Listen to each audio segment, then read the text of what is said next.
Sim, estamos ao vivo. www.marlenecolé.com.br. Fixar o fundo Marlene Colé aqui e convidando vocês para esse papo com esse ator que eu não imaginava. Up Cosméticos, tamanha a gentileza desse homem que é o Eduardo Semerjian, meu convidado, com quem eu vou bater papo agora. Deixa eu chamar ele aqui, mandar para ele.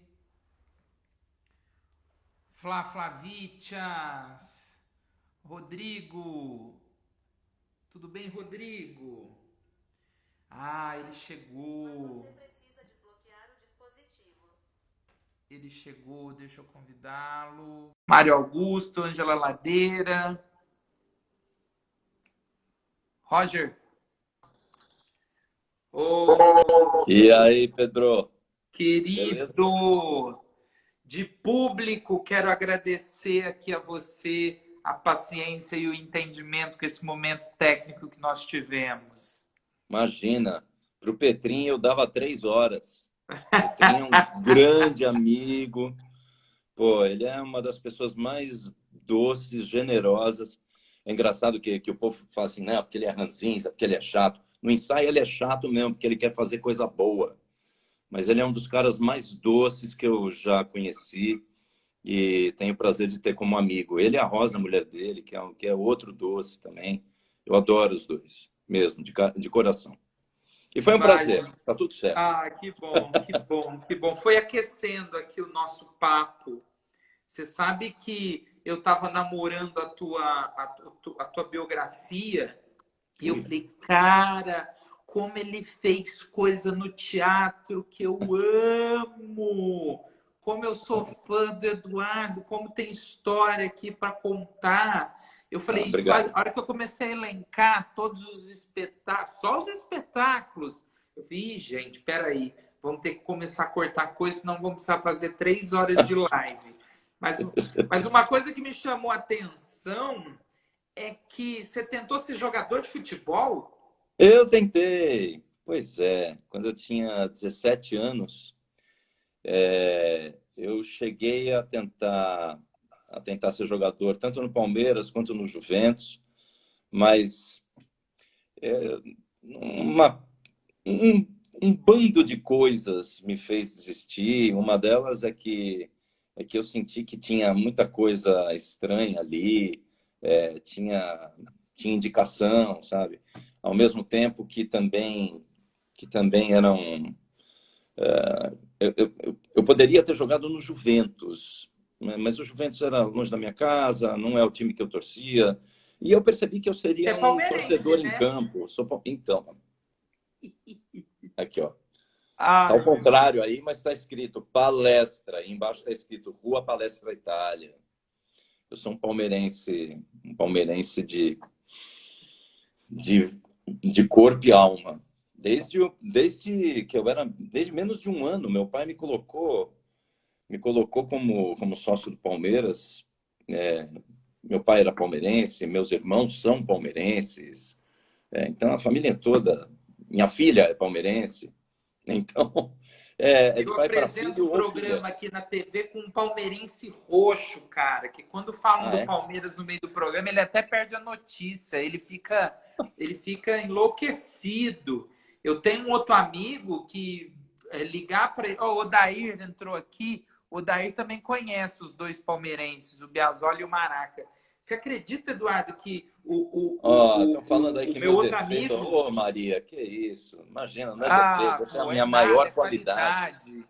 A Ângela Ladeira falou, que pena que o Palmeiras ter perdido você como jogador. Eu falo, graças a Deus, porque a gente ganhou você como artista, como ator. Putz, você sabe que é engraçado? Isso tem muito a ver com o meu desenvolvimento mesmo. Porque eu era garotão, adolescente, apesar de ser... Eu sempre fui um cara ligado ao corpo, de alguma forma. Eu sabia que eu queria trabalhar com o corpo de alguma forma. Tanto que eu tentei ser jogador de futebol e depois eu tentei ser médico, depois eu tentei ser biólogo e sabia que queria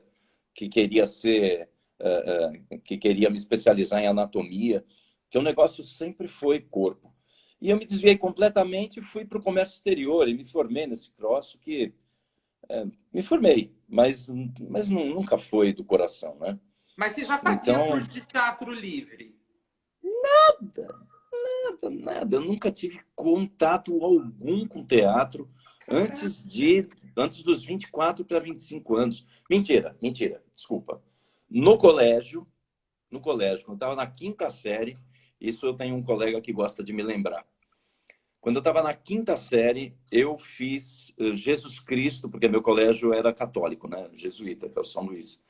E aí a gente fez uma encenação ali, que era numa viagem que a gente fez, num acampamento, que eles chamavam de curso de formação, porque sempre tinha a ver com religião, etc. E fizemos uma encenação, se não me engano, da Paixão. E aí eu fiz Jesus Cristo. Pois é, meu primeiro papel já foi chegando sendo Jesus. Pois Você é. acha que o trabalho como jogador te deu um tônus e uma preparação que futuramente, eu digo o jogador, mas o esportista, o atleta, te deu um tônus diferente para o teatro e que talvez tenha te preparado até a questão do diafragma para depois usar isso no teatro musical? Olha, eu fui goleiro e ainda sou goleiro. Eu mesmo com 54 anos, aliás, na verdade, eu voltei a fazer isso há 3 anos. Eu faço treinamento de goleiro hoje em dia. Eu não gosto de academia, não gosto de correr, então eu faço treinamento de goleiro, que é o que me mantém fisicamente. Agora, quando moleque, na verdade, eu tinha um certo preparo, mas o meu preparo principal nunca foi exatamente respiração. Eu sempre tive bronquite, desde pequenininho. Desde 2 anos de idade que eu tinha bronquite. Então, sempre foi uma dificuldade a minha questão respiratória. Mas o que eu mais trouxe de quando eu quis ser jogador de futebol para quando eu me tornei ator, e isso, na verdade, eu falo da trajetória inteira, de quando eu tentei ser médico, quando eu tentei ser biólogo, químico, me formei em comércio exterior, só me serve quando eu amo. Então, quando eu me entrego, eu só me entrego se eu realmente amar aquilo profundamente. Eu jamais poderia fazer algo agora estou completando 30 anos, né, de ator. Eu jamais poderia fazer durante 30 anos algo que eu não amasse profundamente. E você sempre foi múltiplo, né? Ator, locutor. Você apresentou o Metrópole. Você esteve ali no Metrópole, na cultura. Eu não fui apresentador do Metrópolis. Eu fui apresentador de um quadro no Quadro. Metrópolis, isso, que era um quadro rápido, que era uma espécie de revista de cinema, de arte, que durava em torno de 3 a 4 minutos, que se chamava Maçaroca, que era um quadro, ao mesmo tempo, uma revista de cinema e também um quadro de humor. E eu fazia a apresentação e, de vez em quando, a locução, e de vez em quando eu entrava também com imagem, eu como ator, etc. E era divertidíssimo. Era uma produção de uma produtora chamada Massa Real, que, aliás, deve lançar em breve um longa chamado Dentes, que eles me chamaram para participar. Eles falaram, olha, não tem um personagem específico para você, mas a gente quer que você participe. E aí me botaram num personagem lá que era um guarda, não era guarda, um segurança de um prédio ali. Então a minha participação é pequena, mas foi feita com muito carinho, porque é um pessoal que eu gosto muito. O pessoal da Massa Real. Dentes chama o nome do filme, e logo, logo ele vai estar nos cinemas, se a pandemia deixar. Que maravilha. Já que você foi para o cinema, vamos ficar pelo cinema um pouquinho, Tá. porque você esteve também no elenco de um filme do André Ristum, que é meu conterrâneo de Ribeirão Preto. Você fez Meu País, Débora Falabella, Cauã, Paulo José, Rodrigo Isso. Santoro. Só tinha galã lá. Você, Paulo Pois é. José, Rodrigo Santoro e Cauã Raymond. Pois é, o único que não era galã lá era eu. Não, Era mas foi um assim. filmaço. Cara, é um filmaço. Eu gosto. Não sei se não vou arriscar dizer que é o filme que eu mais gostei de fazer, mas assim, com certeza é um dos que eu mais gostei, porque primeiro porque o roteiro era muito bonito, é lindo, o filme é muito bom. Simples, né? É tão Exato. simples, mas uma história tão significativa. História de amor entre irmãos, né? E eu achei maravilhoso o filme. E eu gostei muito de poder trabalhar com o Rodrigo. O Rodrigo Santoro é um cara muito generoso também em cena. E a gente também batia papo sobre um monte de coisa. Falamos sobre o Vasco, que ele é vascaíno, né? Aliás, é engraçado que depois ele foi fazer Leno de Freitas, que foi um dos maiores, vai. Maior não, mas foi um dos maiores heróis do Botafogo do Rio, né? Sim, sim. Mas Meu País foi um dos filmes mais legais que eu fiz na minha vida e que eu tenho o maior prazer de ter feito. E você fez Olga e fez Blindness, né? O Olga foi meu primeiro trabalho com Jamil Monjardim, né?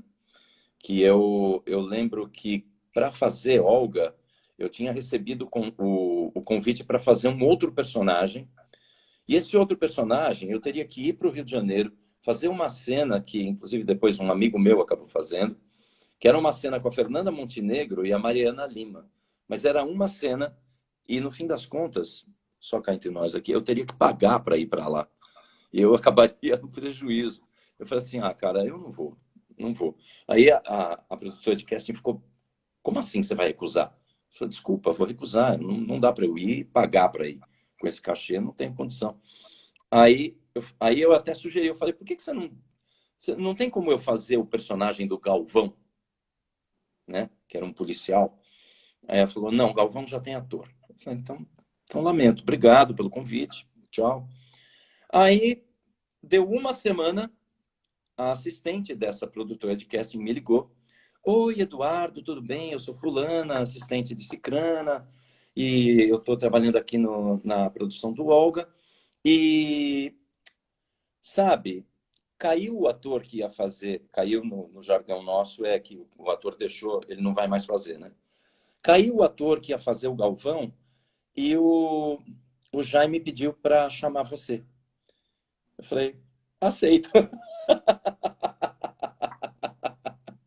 Ou seja, eu Aí só valeu a consegui pena. fazer o que eu queria porque eu recusei o primeiro convite, que era, eu recusei trabalhar com a Fernanda e com a Mariana Lima, cara. Não por elas, óbvio, mas é porque não dava para ir para lá. Não dá para pagar para trabalhar, né? Ah, não. Mas foi legal, foi meu primeiro contato com o Jaime, né? E aí depois você foi Inclusive, fazer Maísa? pois é, mas você sabe que ele não lembrava de mim quando eu fui fazer o teste para Maísa. Quem falou de mim para ele, que eu tinha feito Olga, e depois é que ele lembrou, foi o Caio Só, que era assistente dele. Na época era genro dele também, que ele estava namorando com a filha, né? E não, não era genro, ele estava namorando com a irmã da mulher dele, que era a Roberta, né? E aí, no fim das contas, o Caio só me sugeriu para ir fazer a leitura, porque ele precisava de alguém que fosse parecido com o André Matarazzo, que tivesse mais ou menos a mesma idade, um shape parecido, careca e etc. Então aí eu fui lá fazer e aí o Caio que disse para ele que eu tinha feito o Olga, ele não lembrava não. E foi uma obra linda, né? Com muita gente de teatro, muita gente fazendo televisão pela primeira vez, né? Pois é, tinha um elenco maravilhoso e de pessoas que putz, ficaram parceiras minhas até hoje, que a Larissa, o Matheus Solano, o Nelson Baskerville virou um amigão, a Angela Dipp. Então, são gente que eu levei para a vida. Foi um prazer enorme fazer. Fora que me deu um upgrade, vamos dizer assim, de reconhecimento, porque muitas pessoas que não me conheciam passaram a conhecer por causa de Maísa, né? Bom, vamos para o teatro, que tem muita coisa boa que você fez. Viva, adoro. Olha só, Madame Blavatsky do Plínio. Nossa, cara, Madame Blavatsky, na verdade, foi uma leitura que eu fiz num evento que teve eu vou chutar agora, acho que é 2000 ou 2001, e que esse evento ele era produzido por uma conhecida que era lá de Santos, e ela era amiga eles eram amigos ela e o marido eram amigos do Plínio. E aí essa pessoa, esse é que eu não lembro o nome agora, não vou lembrar porque faz muito tempo, mas o marido dela, que era produtora, é pai de algumas amigas minhas, uma delas também atriz, que me chamaram para poder fazer uma participação no Madame Blavatsky. Então, a minha experiência com Plínio, por enquanto, ela infelizmente é só essa, mas eu achei que comecei com o pé direito, porque é um baita texto, e já era um dos últimos textos dele, né? Não é um dos clássicos que todo mundo conhece, etc. Não Tem muita gente que não conhece. Barrela, que eu falei com o Petrinho, é um texto que muita gente não conhece, é incrível. E Madame Dois Perdidos Blavatsky... numa Noite Suja. Dois Perdidos numa Noite Suja, para mim, é o melhor texto dele, mas tem outros, tem Navalha na Carne, Mancha né? Tem Roxa. Mancha Roxa, que alguns amigos já incríveis. fizeram também. E aí você vai fazer Eu tô me devendo fazer um outro Plínio, viu? Eu tô me devendo fazer um outro Plínio, na verdade. Eu acho. Retoma Blavatsky. Precisamos de mais montagens do Blavatsky. Pois é, Blavatsky eu acho que eu nunca vi montado. Acho que eu nunca vi. Não me lembro de ter tido uma montagem de Blavatsky. Nós tivemos uma montagem em Ribeirão Preto emblemática, onde os atores rasparam todas as cabeças e fazem um espetáculo numa piscina. Que genial! Putz, muito legal. A ideia é boa. Maravilhosa. Aí você foi fazer Macbeth, foi fazer Shakespeare. Primeira vez que você fez Shakespeare? Isso. Macbeth foi o meu primeiro Shakespeare. Tem um cílio aqui enchendo o saco. Macbeth foi meu primeiro Shakespeare. Foi com a Companhia Fábrica São Paulo, com o Sérgio Aldio, Casado, Roberto Rosa. E a direção era do Robert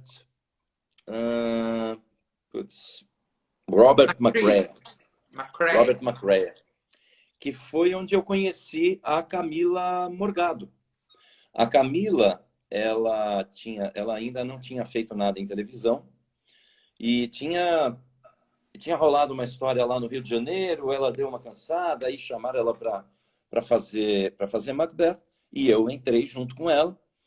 E aí nós viajamos pelo interior. Foi um trabalho maravilhoso, que era uma espécie de projeto de formação de público, né? Só que ele era da Secretaria de Educação, por incrível que pareça. E aí nós fomos por 7 cidades e apresentamos nessas 7 cidades, foram 6 espetáculos por cidade. Foi muito legal, foi maravilhoso, porque a gente fazia apresentação, inclusive às 10 da manhã.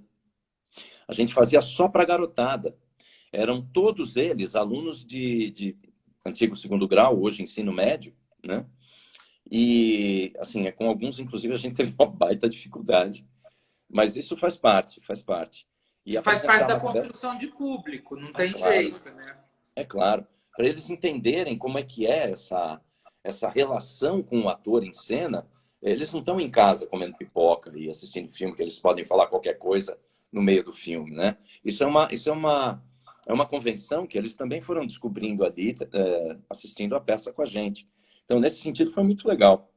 Fiz muito minha base é o teatro infantil, mas eu tive algumas oportunidades de fazer teatro para adolescente. E sabe quando a gente faz para, né, um aquezinho, que você vai fazer essas peças teens, e aí, nossa, era uma coisa, uma gritaria. E eu ficava imaginando, falava, meu Deus, imagina fazer... Queria trazer outros trabalhos mais densos, mais... Eles enlouquecidos no final com a gente. Eu fiz Anne Frank. Então, você imagina para essa molecada, o Anne Frank, no final eles vinham para cima da gente, enlouquecidos. E o Anne Frank causava um bom texto para chegar nesse ponto de levar o teatro para essa garotada.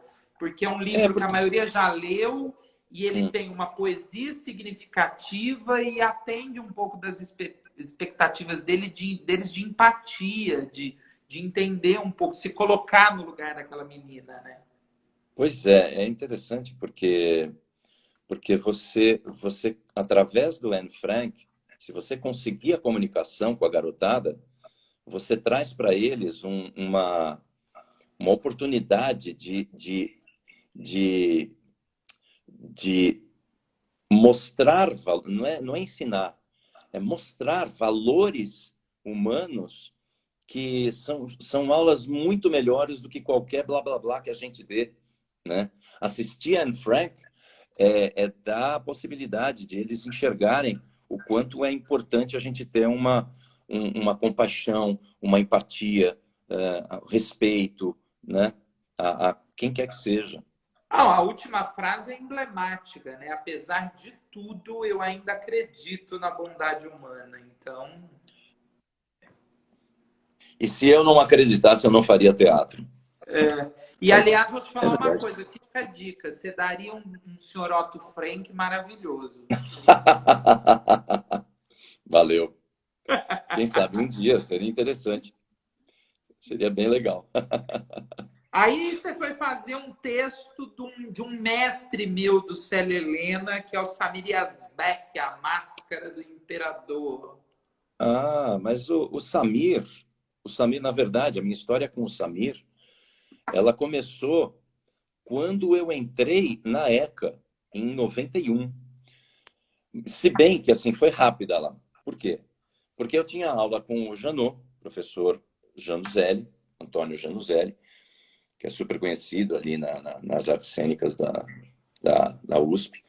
E o Samir era monitor dele. Ele estava assistindo às aulas, tal, que era para aprender com o Janot e etc. Isso em 91. Nunca mais vi o Samir. Aí, em 98, 99, o Samir me chamou para fazer O Fingidor. Aí eu fui fazer O Fingidor com ele, que é uma peça, uma ficção que ele escreveu sobre os últimos dias da vida do Fernando Pessoa, e me chamou para fazer um dos heterônimos, que é o Ricardo Reis, e que eu fiz durante 10 anos. Né? Nesse meio tempo, enquanto eu ainda fazia O Fingidor, às vezes deixava de fazer, voltava depois, em 2004, eu fui fazer A Máscara do Imperador. E nesse tempo, a gente era super ligado. A gente se falava, talvez, quase todo dia, né? Eu e Samir. E fiz A Máscara do Imperador, que foi com um outro cara que é meu melhor amigo hoje, que é o Otávio Martins, né? E ainda tinha outras pessoas maravilhosas. Tinha a Patrícia Dinelli, tinha a Denise Del Vecchio, que se tornou uma das minhas maiores parceiras no teatro, né? Tinha o Plínio Soares, que é um cara maravilhosa, Denise, a musa do Tide. O Tide fala para quem quiser ouvir que a obra dele vai ficar para Denise. A Denise, cara, é uma das maiores atrizes que a gente tem no país, mesmo. Ela tá fácil, assim, no top 5 ali, porque eu acho a Denise uma baita atriz. Ela tem força, sensibilidade, feminilidade. Quando ela precisa ser, ela também é. Então, ela faz qualquer coisa, cara. E ela faz comédia, ela faz o que você quiser. Ela é incrível. Eu acho. Incrível. A Denise é uma das maiores atrizes desse país. O que é Denise Del Vecchio, né? Assim, ela é maravilhosa. O público conhece um pouco mais a Denise da televisão e tudo, mas a Denise é uma grande atriz de teatro, né? Nossa, pela primeira vez eu vi a Denise quando ela fez a obra do Marcelo Rubens Paiva, que era o com Marcos Frota, o mais conhecido, né? Que era um hit nos anos 80, que era ele contando basicamente a história de como ele ficou tetraplégico, né? Ai, Agora o sim, nome. Meu, que o Marcos Feliz ano velho. Feliz ano o velho. Marcos se jogava, né, na piscina. Exato, exatamente, exatamente. Que é a história do Marcelo Rubens Paiva, na verdade, né? Mas foi lá pela primeira vez eu a vi ali, nos anos 80. Eu nem passava pela minha cabeça ser ator, de jeito nenhum. Agora, teve outra pessoa também que eu conheci na Máscara do Imperador e que depois eu voltei a trabalhar 13 anos depois, 14 anos depois, que foi o William Pereira, que foi diretor. William Pereira, depois eu fiz a aula magna com Stalin com ele também. Sim, sim. Olha, tem muita coisa aqui. Eu quero só fazer um parêntese, já que Tá. você falou da sua. Já que você citou aí a sua experiência da ECA, quando você foi fazer, né, a universidade. E tem uma coisa muito importante, porque eu acho que assim, o trabalho que você fez com o pessoal do Boi Voador foi o primeiro tchan de ator, né? Foi o que te ligou na tomada, assim? Foi o que fez você ver que, esse negócio é bom, é isso que eu quero fazer? Na verdade, eu tinha decidido ser ator num curso livre muito chumbrega que eu fiz, que nem existe mais há muito tempo, que eu fiz no meio dos anos 90, lá para setembro, um pouco mais depois do meio. E no final do ano, eu já estava prestando vestibular na FUVEST, entrei na ECA, e também, ao mesmo tempo, um grande amigo meu, que fez o curso livre comigo, eu o conheci lá, ele fez, ao mesmo tempo que eu entrei na ECA, ele entrou no INDAC. Só que eu fui fazer a réplica para ele no INDAC. E no INDAC eu conheci o Malcir Campagnoli. O Malcir foi quem me convidou para entrar no Boi Voador para fazer a minha primeira peça, que se chamava 1/2 em 3/4, que eram 3 contos, um conto, o conto de F.A., que é do Rubem Fonseca, No Bosque, do Ryonosuke Akutagawa, e A Luz da Outra Casa, do Pirandello, que é um brinco, né? E foi a minha primeira incursão. Eu, inclusive, deixei a faculdade quando eu percebi que ou eu fazia um ou eu fazia outro. Não dava para fazer os dois ao mesmo tempo. E eu não tive dúvida. 3 meses depois que eu entrei na ECA, eu larguei e continuei fazendo a peça, ensaiando com o Malcir. 1 ano e meio de ensaio, de pesquisa, e foi o meu curso de teatro. Malcir Campagnoli foi o meu curso de teatro. Foi com ele que eu aprendi. Depois eu Meu aprendi outras Deus, coisas, claro. que maravilha. Aí você vai ser dirigido pela musa, pela diva, pela dama, porque ela é tudo isso, Esther Góes. Você vai fazer Écuba. Na verdade, a direção de Écuba era do Ariel, que é o filho dela, né? Ariel Borg, que é o filho dela com o Renato. Renato. E acabou sendo uma coisa muito rápida, porque eu ensaiei, aí na primeira apresentação, não na primeira apresentação, mas logo depois da primeira apresentação, foi num fim de semana, na quinta-feira eu fui jogar futebol e rompi o tendão de Aquiles. E era muito engraçado, porque... Engraçado agora, né? Porque eu fazia o Agamenon. Agamenon é responsável pela morte de Aquiles. E o que eu rompi? O tendão de Aquiles. Eita, nós! Dionísio revoltadíssimo com você. Nossa! Pois é. Não, foi um momento complicado da minha vida ali. Foi um momento complicado ali da minha vida. Eu depois nem voltei. Fui cuidar da minha vida, fui fazer outras coisas, etc. Né? Aí você vai fazer de novo Samir Yazbek e Malcir Campagnoli na sua vida. Sim. É Diálogo o das Sombras. Diálogo das Sombras, lá no Sesc Paulista. A gente trabalhou com essa peça, primeiro fazendo algumas leituras no INDAC, né? Aí nós estreamos em 2007 lá no Sesc. Fizemos uma temporada que foi até razoavelmente curta, porque era uma peça que tinha uma produção que era um pouco complicada, né? Era muito difícil, era muita coisa.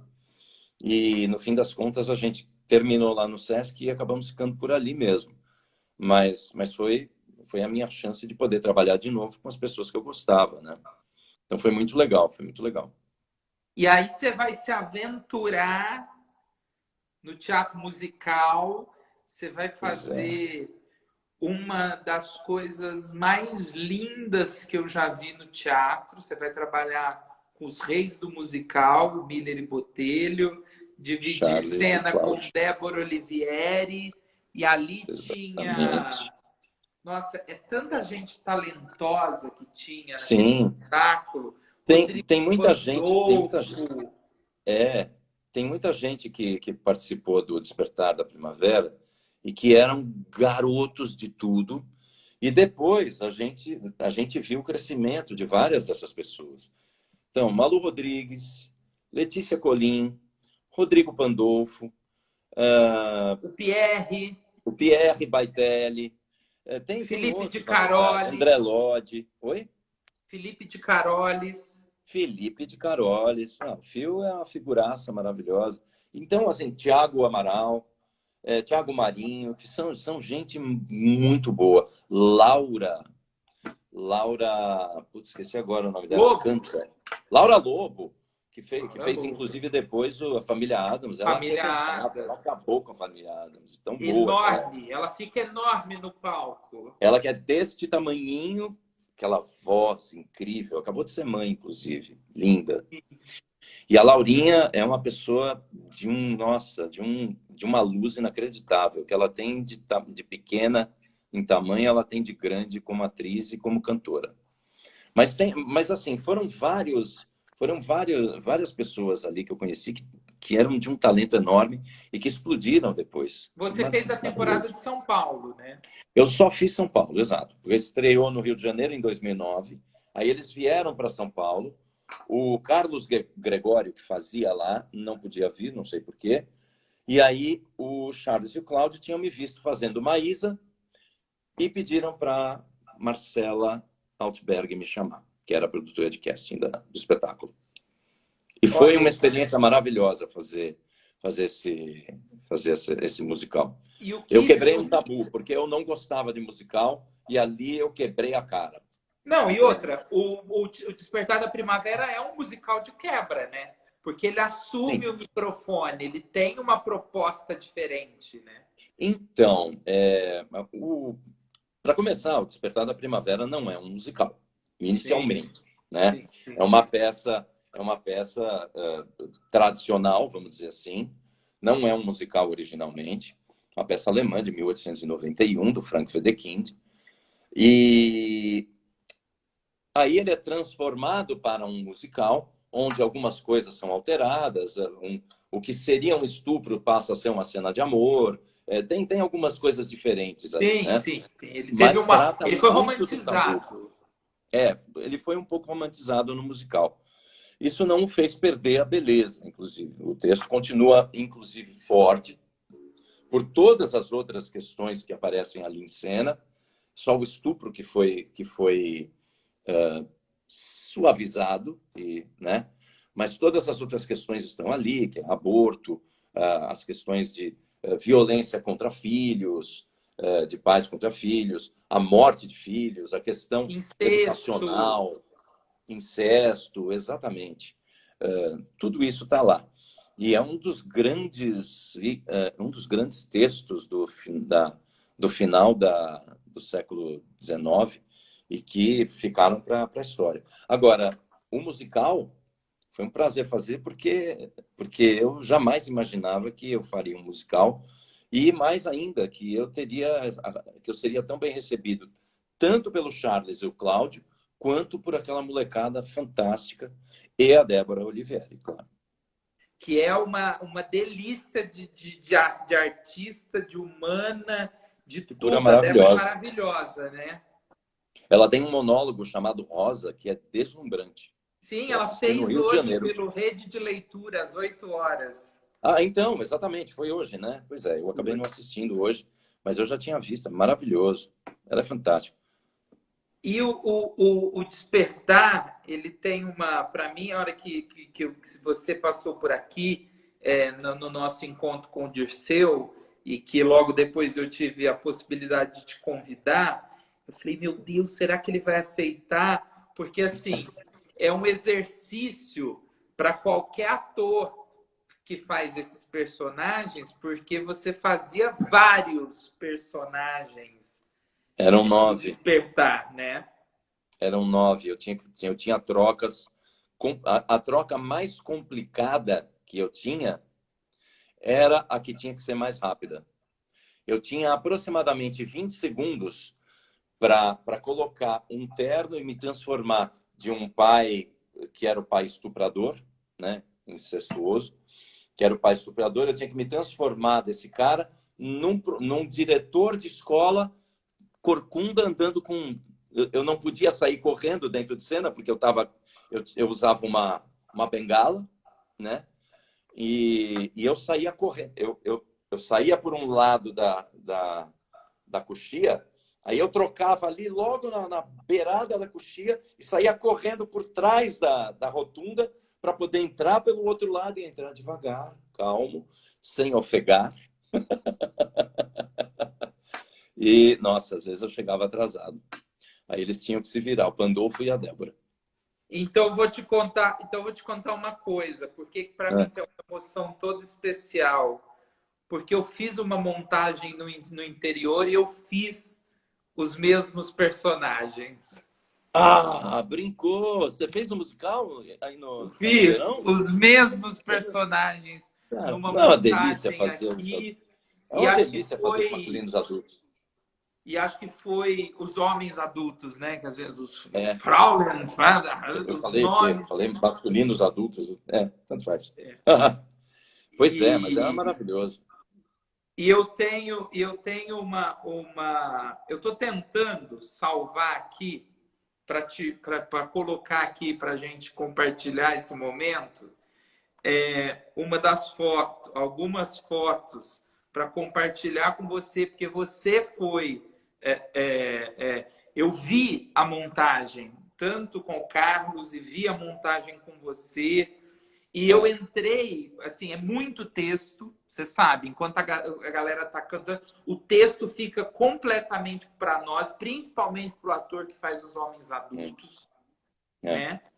E foi uma experiência incrível que eu entrei 1 mês e meio antes de estrear o espetáculo para substituir um ator que teve que sair porque teve um problema de família.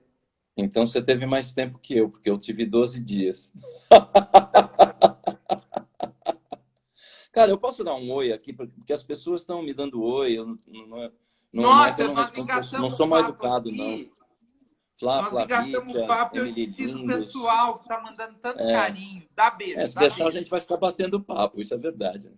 Gustavo Matheus, Emily Lindos, Lohane, Raíssa, EAE César, que eu não sei exatamente o seu nome, desculpa, Eric Ferreira, Flavitias, tem meu amigo Zé, que é desse Verdes Campos, aqui é um meu amigo do Rio Grande do Sul, que é um cara ligado à permacultura, ele tem horta, ele faz a horta na casa dele, é uma coisa maravilhosa. Ronaldo Rosendo, Pati Di Donato, Maria Oliveira, então, beijo para vocês, viu, gente? É muita gente declarando amor aí. E aí, a hora que eu vi você, que eu vi essa possibilidade de encontro, eu falei, meu Deus, o Eduardo, cara, porque assim, fazer esse trabalho foi incrível, a preparação para a cena do estupro.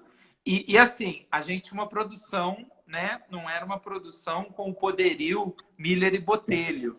E aí o diretor de cena virou para mim e falou: Pedro, você precisa resolver a questão dos 9 personagens, porque nós não vamos conseguir produzir figurino para todos.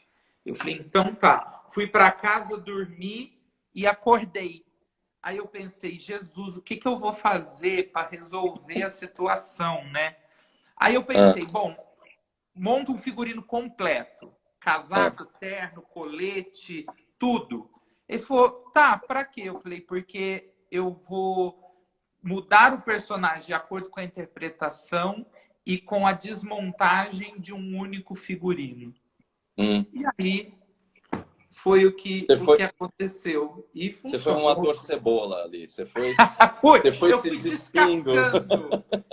O Manuel de Barros fala, né, que a gente tem cascas e precisa passar pelas cascas para encontrar as pérolas, né? É bem por aí.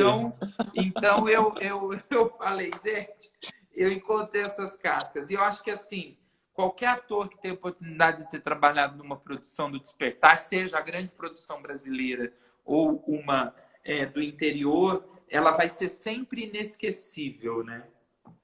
É muito forte, é muito forte. Eu vi que uma grande amiga minha, que é dona aliás, ela faz um trabalho maravilhoso em Guarulhos. É amador. Ela é dona ela é criadora da companhia de teatro musical em Guarulhos. E ela faz um trabalho lindo, sem dinheiro, sem apoio. Ela tem que ficar buscando teatro para poder apresentar. E ela tem alunos que são pessoas que depois saem de lá e vão para outros lugares. Tem uma ex-aluna dela que foi fazer musical nos Estados Unidos, e então, que é a Tatiana. A Tatiana gente, eu estou ficando velho, esqueço o nome das pessoas, mas é a Tatiana Gurgel, pronto. A Tatiana Gurgel, que o trabalho dela é lindo. Ela trabalha de maneira amadora lá em Guarulhos com musical, é maravilhoso. E ela fez um Despertar da Primavera um tempo atrás, muito legal. Bom, aí você vai fazer outra paixão da minha vida, que eu falo sempre que o Tapa pode montar quantas vezes for, que toda vez que ele montar eu vou assistir, porque vai ser sempre diferente. Você vai fazer 12 Homens e uma Sentença, que é outra aula, é outro exercício incrível para qualquer ator, né? Além de estar na mão do Tolentino. Essa é uma das peças Highlander do Tapa, né? Não morre nunca. Eu falo, é a amigas peronomútil do Tapa, né? Como Nossa Senhora, pois é. Então, já tem mais de 10 anos agora. Não, já tem 10 anos, está fazendo 10 anos agora. O 12 Homens e uma Sentença. Eu participei, na verdade, só dos primeiros 6 meses. Mas eu tive o prazer de ser da equipe original, né? E isso é muito legal, porque as pessoas com quem eu trabalhei ali são... Nossa... Pô, Norival Riso, o Zé Renato. Eu tive o prazer de fazer o último trabalho da vida do Zé Renato. Sim, ele estava na primeira montagem. Eu assisti, porque no dia que eu saí, eu falei para o meu substituto, que era o Gustavo Trestini, que era um domingo, né? Eu falei: Gustavo, vai fazer hoje, que ele estava inseguro. Eu falei: faça hoje, que eu estou assistindo. Eu vou te assistir, aí se tiver qualquer problema, a gente volta a conversar. Porque depois eu não vou poder assistir você. Aí, e aí eu assisti. Esta foi a última apresentação do grande Zé Renato. Mas tinha o Zé Renato, tinha o Riba Karlovic, o Norival Riso, Genésio de Barros. Depois do Genésio saiu, entrou o Zé Carlos Machado, André Garoli, tinha o Brian Penido. Quer dizer, tinha gente maravilhosa. Então foi um prazer, e a gente ria pra caramba naquele negócio. Oswaldo Mendes, meu grande amigo Oswaldo Mendes. Sim, maravilhoso. Oswaldo vai estar aqui também. Já estamos... Aliás, você falou da Ângela Dipp. Domingo a minha live é com a Ângela Dipp. Ângela Maluca Dipp. Ela é uma figura muito doida e ao mesmo tempo maravilhosa. Eu gosto dela pra caramba. Genial, né? Ela é muito doida, a Ângela é o genial, que transita pela loucura. Pois é, ela é bem isso. Ela é bem isso. E eu acho maravilhosa. A gente dava risada em Maísa, cara. Puta. A gente dava risada, porque ela pira. Não, eu imagino, porque Maísa tinha um tom tão sóbrio, né? Assim, e eu imagino... É o oposto. E o camarim devia ser o oposto, né? A Ângela, a gente tirava sarro, o Nelson Baskerville, principalmente, e tirava sarro da Ângela, que ele falava assim, a Ângela é louca, ela sempre quer sentar na primeira fila do avião, porque ela quer sair voando de lá. Ela quer sempre ser a primeira a sair. Então ela precisa, ela diz, e ela tem tanta ansiedade que ela manda a mala dela despachada antes, para depois ir pelo avião. É uma figura, é bem divertido aquilo lá. Enfim. Hamlet, que aí Oh, você fez Hamlet, inclusive com o nosso amado Petrin. então, exatamente. Foi em 2012, aí depois a gente viajou em 2013, né? E Hamlet foi o meu segundo Shakespeare, né? E eu já peguei ali, depois de ter feito o Banco com Macbeth, aí eu fiz o Rei Cláudio ali em Hamlet com o Tiago Lacerda, com o Petrin, com a Selma de Grey. E, cara, foi outra peça muito legal para poder fazer. A gente teve quase um ano em cartaz, então deu para apresentar bastante. Foi um grande prazer. Viajamos por 4 ou 5 cidades do Brasil, além de ficar uns 4, 5 meses. Acho que a gente ficou no total 5 meses, se não me engano, aqui em São Paulo, no Tuca. Apresentamos no Tuca. Foi só no Tuca, é isso mesmo. Foi uma maravilha. Foi demais. Teve um espetáculo que é uma delícia, que aí você fez, parou, voltou, e acho que você fez parte da última montagem, que é Caros Ouvintes. Ah, caros ouvintes, então. Caros ouvintes é um capítulo à parte na minha vida. Porque, bom, sou eu voltando a trabalhar de novo com Otávio Martins, meu melhor amigo. Texto dele, direção dele. E o Otávio, na verdade, exatamente entre Hamlet e Caros Ouvintes, eu fiz uma outra peça que, inclusive, eu postei hoje. Eu postei ontem. Eu postei no meus stories, que foi A Bala na Agulha, que é da Nana de Castro, que foi um dos melhores trabalhos que eu fiz na minha vida. E aí, direção do Otávio também. E na sequência, eu já fui fazer Caros Ouvintes. E Caros Ouvintes começou em 2014 e só parou agora por causa da pandemia, né? A gente espera, inclusive, poder voltar depois. Caros Ouvintes fala de radionovela, fala de a gente poder mudar de tecnologia, ou seja, de se atualizar. Tem muita gente que fica para trás de acordo com as atualizações, as evoluções do mundo, né?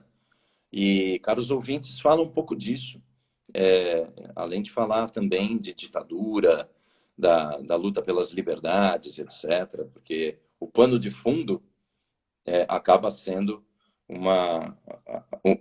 a radionovela, que é o que acontece na peça. A radionovela está no seu último capítulo. E o último ato do último capítulo é em meio à briga que teve lá na Maria Antônia com o pessoal da Mackenzie e o pessoal da filosofia da USP. O Então, Edson muito Vilar louco. está dizendo, viu o Eduardo atuando no palco pela segunda vez em Caros Ouvintes. E eu Então, posso adicionar uma importância significativa de Caros Ouvintes ao Brasil, e em claro. um momento que, se eu não me engano, você não estava no elenco, mas é o momento em que Nani People concorre ao prêmio de melhor atriz coadjuvante de teatro, ao prêmio Ken, por uma interpretação em Caros Ouvintes. Aliás, uma transgressão, né? Um momento único. A gente ter a Nani concorrendo ao prêmio de melhor atriz, inclusive por uma personagem reacionária e homofóbica. Então, a Nani, eu cheguei a fazer uma temporada com a Nani que foi no Raul Cortez. E antes a gente já tinha ido para 2 apresentações em Belo Horizonte, que era meio para esquentar, né? Porque tinha mudado o elenco, parte do elenco, metade do elenco mudou. E aí, quando a gente foi para o Raul Cortez, a Nani arrebentou. E era um tom completamente diferente da Agnes, que é uma excelente atriz também, e que fazia completamente diferente da Nani, porque a Agnes é meio magrinha, pequenininha, e a Nani é enorme. E ela tem aquele vozeirão, ela tem aquela presença incrível, né? Mas a Nani, ela foi indicada por uma razão muito simples. Ela merece. A Nani é uma baita atriz. É uma baita atriz. As pessoas só a conheciam fazendo comédia, fazendo stand-up, etc. Depois ela foi para a televisão e não sei o quê. Mas no teatro a gente viu a força. E quem teve a ideia de botar a Nani ali foi o Otávio. O Otávio que teve essa ideia genial de poder colocar a Nani fazendo a peça. Foi linda. E assim, a personagem dela realmente era essa figura que era a favor da ditadura, que era contra as liberdades, que odiava comunista. Que, aliás, eu não sei onde é que eu já vi um personagem desse tipo, né? A gente nunca viu na vida, né? Não, imagina. Então, Essas personagens só são presidentes da República, ministro da família, da mulher, pois da é, comunidade não sei das quantas, elas estão por aí, né? pois é. Deixa eu mandar um abraço para o Edson, porque você falou do Edson, eu não mandei um abraço para ele. Então, um abração, Edson, para você. A Flá Flavitias, Nani é um Flá Flavitias. espetáculo à parte. Não à Pois toa, é. Nani e Lília Cabral levaram a novela do Aguinaldo nas costas, né? Era Nani Eu não assisti. Mas eu era acredito, Nani, a crítica. acredito piamente, porque a Nani é capaz de levar nas costas assim. Ela Já que nós segura, ela estamos segura. falando do mundo do audiovisual, É. você teve Coisa Mais Linda. Aliás, você tem transitado por séries, né? Nesse momento da TV fechada, você tem feito muita coisa bacana, né? Tenho. Felizmente, nesses anos 10, né, eu fiz várias séries. Ah, houve uma grande mudança numa lei que foi, ah, que foi uma lei ali de 2011, se não me engano, ou até um pouco Aliás, antes, né, que foi, excelente mudança, né? que obrigou as emissoras a ter 20% de produções brasileiras para poder continuar no ar, né? E isso deu uma força enorme para as produções brasileiras, para as produtoras brasileiras, para os roteiros brasileiros, inclusive para mudar um modus operandi de fazer roteiro no Brasil, de fazer dramaturgia no Brasil, que era muito viciada em novela só. Manda Então, um beijo para mudou-se uma isso. figura que eu amo, uma das maiores atrizes, comediantes Renata, incríveis desse país, que já esteve aqui batendo papo comigo e que a gente cara, chorou na live, a gente deu risada, porque a gente não essa é a sabe a Renata. diferença de rinite, sinusite e aquele outro que dá no olho.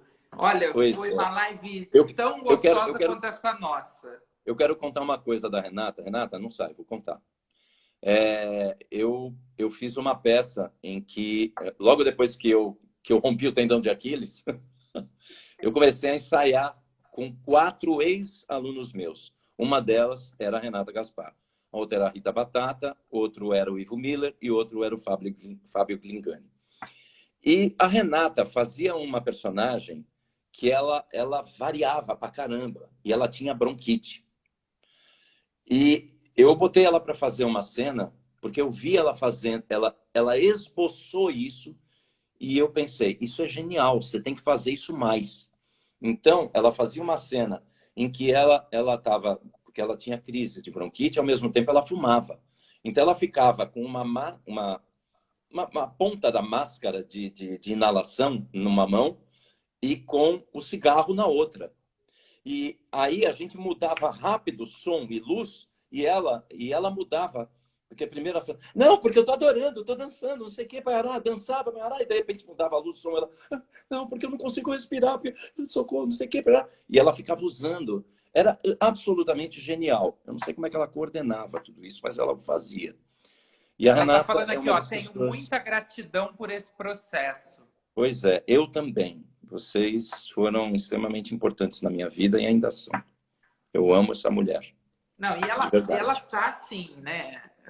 O programa que ela faz na Globo de humor, que pena que Ah, veio essa pandemia, porque ela a figura. tava ela tem uma coisa a Renata tem uma coisa que eu acho que é da genialidade dos grandes, assim, que a gente via, acho que no Oscarito, no Grande Otelo, ela entra, ela pula, ela dá um salto, ela vai entrar na bancada do telejornal, ela se joga no chão e ela torna aquilo tudo mais incrível. Ela é demais, né?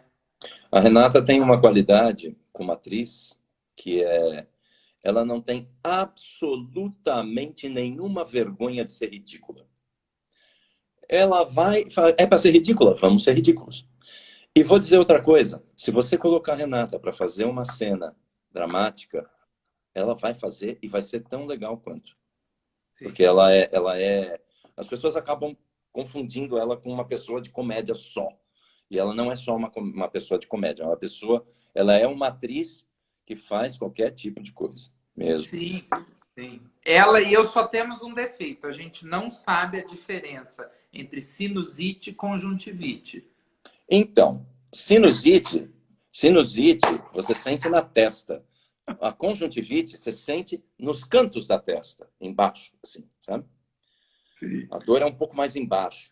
Mas a gente teve uma sinusite no olho, então foi uma coisa maravilhosa. Eduardo, se você tiver a oportunidade de ver a live com ela, porque foi assim, divertido e emocionante. E demonstra a sutileza, a despretensão, mas também a profundidade dela. E quando a gente vê que ela foi sua aluna, a gente percebe qual terra foi plantada essa semente. Eu tentei estragar e não consegui, né? Ela sobreviveu, mesmo tendo aula comigo. Maravilhosa. Deu uma entrevista no Bial essa semana, foi incrível. É mesmo? Incrível, Assiste, maravilhosa. Maravilha. Olha só, com 1 hora de live, eles derrubam a gente, tem derrubado, às vezes, sem eu perceber. E eu queria muito... o Instagram não tem a menor sutileza. Passa uma rasteira na gente que é terrível. Eu tenho feito essa pergunta para todos os entrevistados, porque tem muita gente no nosso país que nunca foi ao teatro. Certo. E eu queria saber, se um menino ou uma menina perguntasse para você, Eduardo, por que eu devo ir ao teatro? O que você responderia?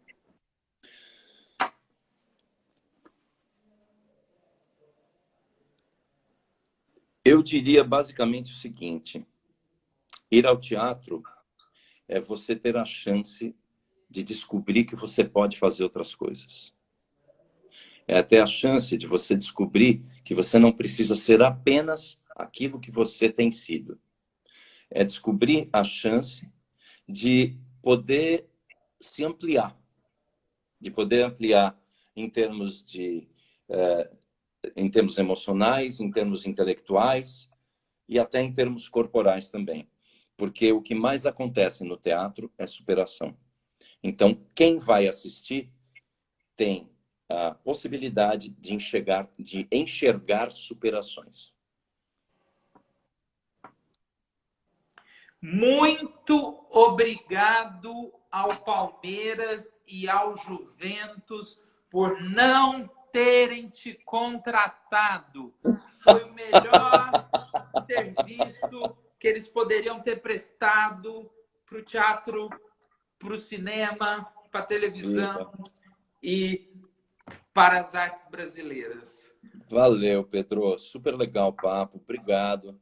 Obrigado a todos vocês que foram tão gentis aí comigo. Me mandaram um beijo, abraço, ois, olás e etc.